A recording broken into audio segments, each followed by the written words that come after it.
before, everyone, in the last episode, Heckhound earned his 3rd monster star, but it's going to be a while before he can participate in an official tournament, since if everything goes according to plan, it's going to be January by the time he gets upgraded, and it is currently July.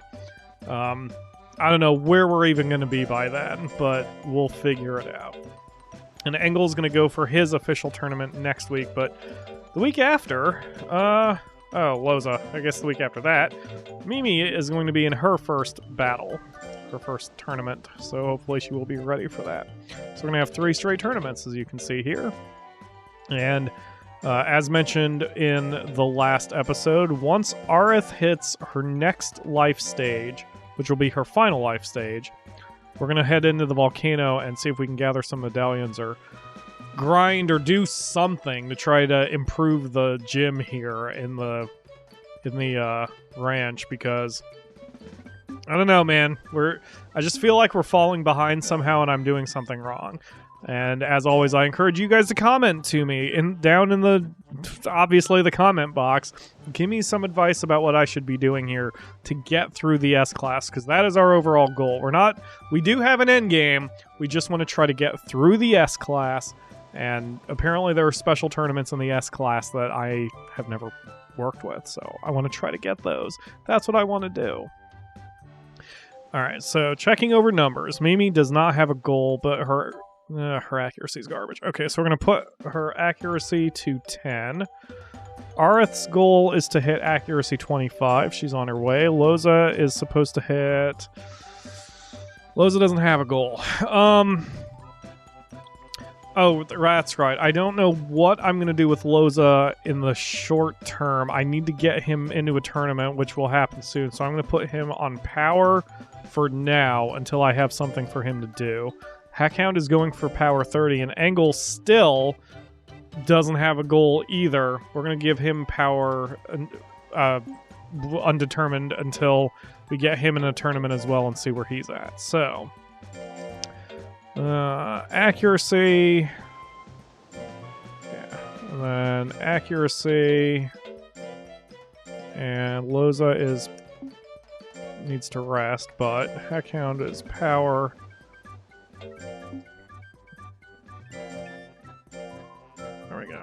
There we go.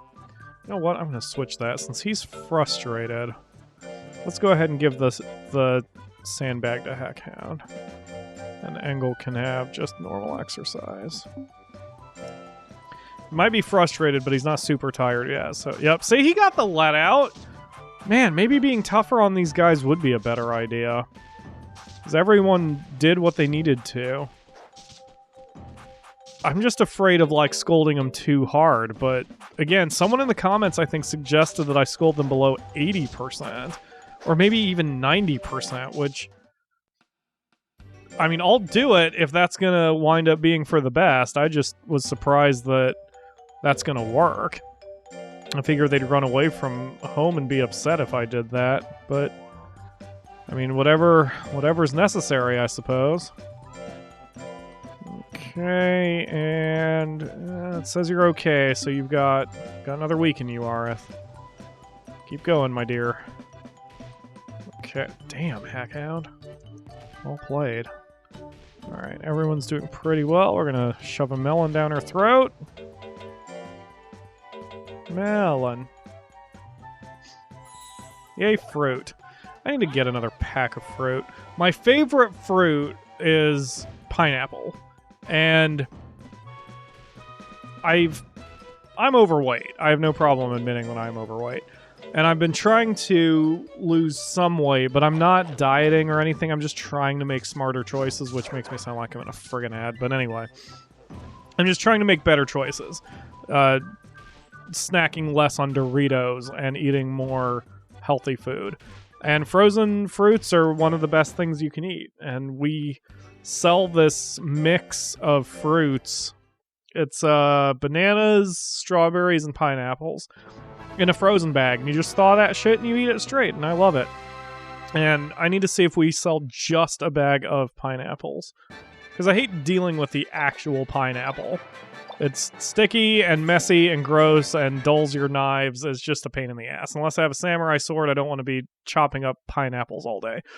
But you can easily find pineapple chunks, and the frozen ones are usually cheaper than getting them refrigerated for God knows what reason. So, goddamn, Loza. Your accuracy is still garbage. Your speed is amazing, but your accuracy is garbage. Did I say Loza? I meant Engel. So we're going to put, now that I know that, we're going to put Engel back on accuracy once we're done with the tournament here. His dodge rate is incredible. But he can't. It's too risky throwing attacks. I don't like it. I don't like how hard it is to throw an attack. Load for me, baby. Come on. I think... Yeah, see, 69%. That's rubbish, man. He's got the power. I should have had him doing accuracy this whole time. He's definitely got the power. All I have to do is land 2 attacks and it's over. And they can't hit me. So... Ugh. Just, ugh. Accuracy. Accuracy, power, and speed. You don't need anything else. You need accuracy, power, and speed. Is it plausible to even go to the S-Class or further with a defensive monster? Because in my experience with all the Monster Rancher games, it seems that offense is what carries the day, not defense. I think Pokemon's the same way. You can't really... You get a lot further just going for pure offense than for using wacky strategies. Although some wacky strategies work especially well in PvP. But when you're playing against just in the story and dealing with the Elite Four and so on, it seems like it's just easier to go for all-out offense and pure offense and so on and so forth. I don't know. I could be mistaken. Let me know about that as well, especially if you happen to be a player of both series. Damn it! Wait, his charge was worth more? It's kind of surprising. Aw, oh, damn it! Come on, Loza. Engel. Why are you falling for a 30%er? Nice block. Come on! Ah!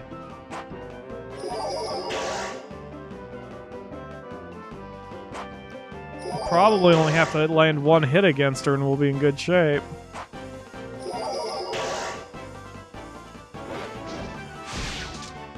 Yup, as I said.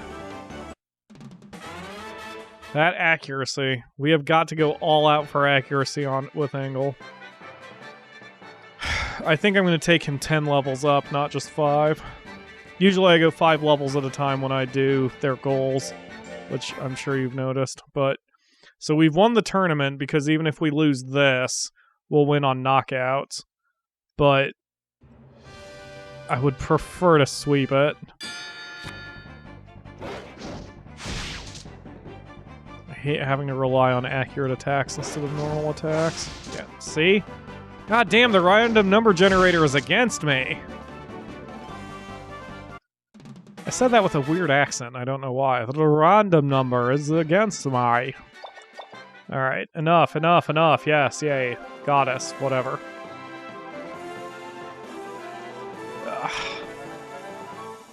That's one downside to playing a game 1,000 times when you have the loading screens and the flare screens, I suppose. If I ever made a game that had repetitive stuff, like a sports game or something like this, I would want to put an option somewhere that, okay, guess tomorrow's gonna be the big episode. I would want to put an option in the option screen somewhere that lets you skip all those super cinematic bullshit things. Okay, Arith. Yes, you definitely get to rest. Loza, power here on out. Let's see. Mimi, you're good, so you're working on your accuracy. And you're tired, you can rest. Okay, angle. Let's check what your...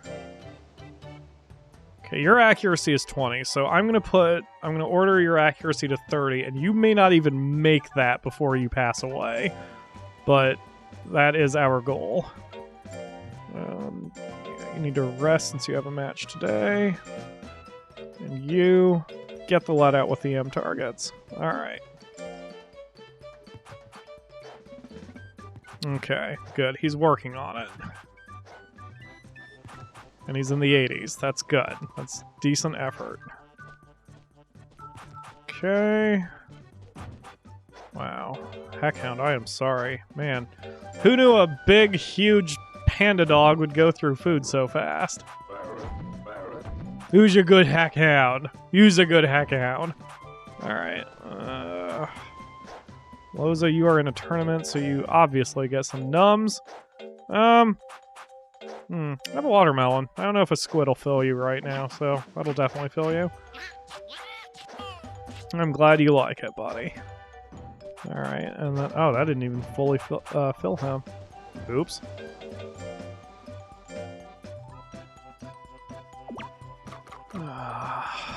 Man, this game is so relaxing. Even though it makes me want to slam my head against a wall sometimes. Wow, we have 4 creatures in the A class. This is just amazing.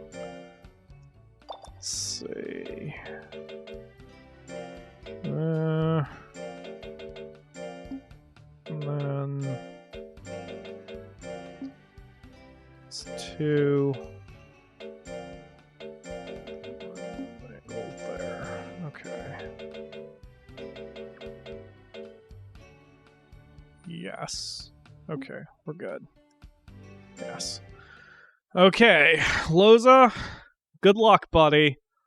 This is for not quite all the marbles, but a lot of the marbles. Okay, once more, I'm going to have to do some sound editing to get the music out of here for this particular competition, but so it goes.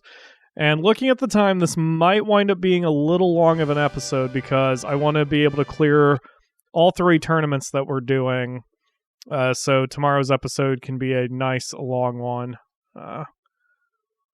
Boof! Suck it! Oh god, Final Guts. You can always tell there's like a change in the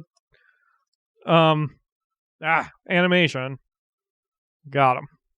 Haha. Oh man, it would be gorgeous being in that. You know, I'm looking at where the crowd is sitting. Like, there's enough space between the front row and the edge of the rock that I would actually feel safe sitting there. I went to a concert, and a symphonic concert, a couple of years ago, and I have an irrational fear of heights, or whatever you call that kind of fear. I have a fear of heights. But it isn't so much... I can usually contextualize my fear of heights. So, like, flying doesn't scare me. In fact, I find flying really beautiful, and it's fun to look out the windows and, you know, see the Earth from altitude. But that's because I contextualize the fact that I'm inside an aircraft, and the chance of the aircraft plummeting to the ground is incredibly low. And it's not like I can just fall out of the airplane. A lot of catastrophic problems would have to happen.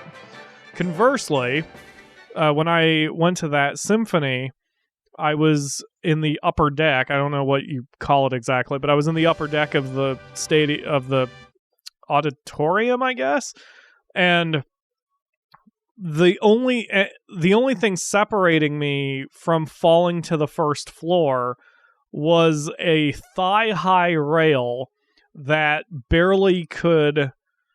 Like, I barely was able to hang on to it to get to my seat, which was in the front row, right next to that rail. So basically, the whole time I'm sitting there, and I can very clearly see down to the lower floor, and all I'm thinking is if I fall over this rail, I am going to, at best, shatter a lot of bones and at worst kill myself. And I could easily visualize doing that, because that's when I have intrusive thoughts, they tend to be violent intrusive thoughts against myself. And that's just kind of weird to talk about, but I don't care. I'll talk about it anyway. So, like, an example, the very first time I had an intrusive thought that was violent against myself was back in 8th grade when I was in shop class. And we were working with a circular saw, and the intrusive thought was, what if I just stick my hand into the circular saw? And I never want to do it. Like, that's never... It's never an urge or a desire to do it. What it is just my mind going, it would really fucking hurt, and then I wouldn't have a hand anymore, and there'd be a lot of blood, and blah, blah, blah, blah, blah. So, like, and once my brain latches onto a thought, it doesn't stop. So I thought, what if I fall? And then my brain started visualizing the fall, the people's reactions, my body position on impact, the pain, the rehab if I even survive it, the fact that the symphony might be canceled or would certainly at least be delayed while cops were called and paramedics were called, and just all these thoughts. And like, it freaked me out, and I had a really hard time settling down. And making it worse was during the concert itself, since again I was right on that front edge. I was looking down on the toward the stage, and I could see the entire floor and all the people below me. And it freaked me out because I kept thinking what would happen if I fell. And it took probably a good hour of the concert before I finally just settled the hell down and was able to enjoy the music. And I hate it. I hate those intrusive thoughts. It's weird because it makes me a good writer. And in fact, that's how I often do write. Like, I can see an event or experience an event that's, especially ones that are traumatic, and the first thing I think is, how can I put this, how can I turn this into my book? And my brain can grab any random character from my book, I can put them in that situation, and I can say, okay, this is how this character would react, this is how this character would react, this is how this would happen, this is how this would happen. And I would actually be able to develop a storyline that way. But the downside to it is when situations like this happen in my real life and I lose my mind and my brain latches onto it and starts inventing stories about me myself, and how I could hurt myself severely. And it sucks. Why the hell aren't you doing better, Arith? Alright, scold Arith, praise Loza. Scold Arith, praise... Scold. Do better. I don't care if you're at the M target, do better. And praise Loza. Loza. Where are you, Loza? There you are. Praise. Who's a good boy? So, I don't know. Intrusive thoughts are weird, but it's, again, for me, it's almost entirely violent. And it's never against other people. Like, people who have depression or depression-like symptoms, especially those who have been picked on, it's very common to fantasize violence or revenge against those who have wronged you, even if there is no chance you would ever do it in real life. It's something every person does. If anyone ever tells you that they do not think of revenge, they are lying to you. Everybody thinks of revenge fantasies. But the difference is in the detail, and whether you're thinking, you know, God, I want to really hurt that person, or if you start actually imagining the feel of their bones cracking beneath the lead pipe you are crushing their skull with. There's a huge difference. And for me, I do tend to be on the kind of bad side of it, and I don't know why. It's something my mind does that I've been kind of struggling with for a very long time, but it just may be the way I'm wired. I don't know. There's only one person in my life that I would ever truly feel like I would want to inflict intentional agonizing injury on for something that person did to me. Usually I can let go of that anger pretty quick, although in this case I can't. Well, let me rephrase that. I actually do have trouble letting go of the anger, but I always let go of the anger eventually. I usually have trouble letting it go in a timely fashion. And so I'm actually hoping that this person who has wronged me will eventually... my mind will eventually settle down about it. but we'll see. And Mimi clearly needs to work on her accuracy, so I'm going to increase her goal to accuracy 15. But, power's not bad for the E-class. She can definitely hang with the E-class, I just gotta get her accuracy up. So we can probably just fast-track her to the D-class while training nothing but accuracy until she gets there. I think we're going to be in good shape. Her accuracy between her power move and her sub move are really not that different. It's 45 versus 62. Never mind, that is actually a little different. So, and that little mini punch isn't going to get us very far in the whole tournament. So we're going to have to work on getting her some new moves eventually as well. I'm not going to take her into the volcano, because even though that would fast track her to get her some new moves, we're going to be in the volcano for a while, so I want to make sure we have the power hitters with us and not a liability. Mimi is definitely currently a liability. So I have a plan for next week. Tomorrow will be a very long episode. I'm hoping it won't be another hour and a halfer, but I can't guarantee it won't be since I don't know how long it will be. I'm going to make sure it's saved and that I have a drink and hopefully plenty to talk about. And it's going to be a fun one.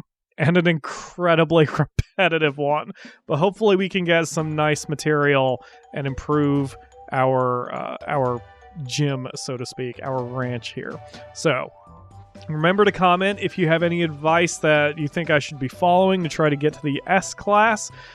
And I think otherwise we're good. We're good. Thank you all very much for watching. I will see you tomorrow for another episode.